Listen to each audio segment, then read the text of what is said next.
How to change your display name on Roblox. Hello everyone.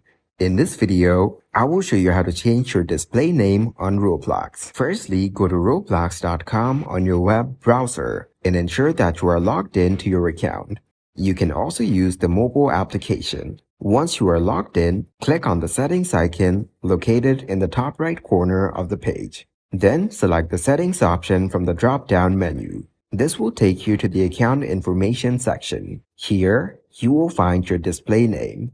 Click on the pen icon located next to it, and a text box will appear where you can enter your new display name. Once it is done, enter the desired display name and click on the Save button to update your display name. Please note that you can only change your display name once every 7 days. Once you have saved the new display name, reload the page, and your new display name will be updated. Thank you guys for watching this video. I hope you got some value. Make sure to like the video and subscribe to the channel to get notified of new videos.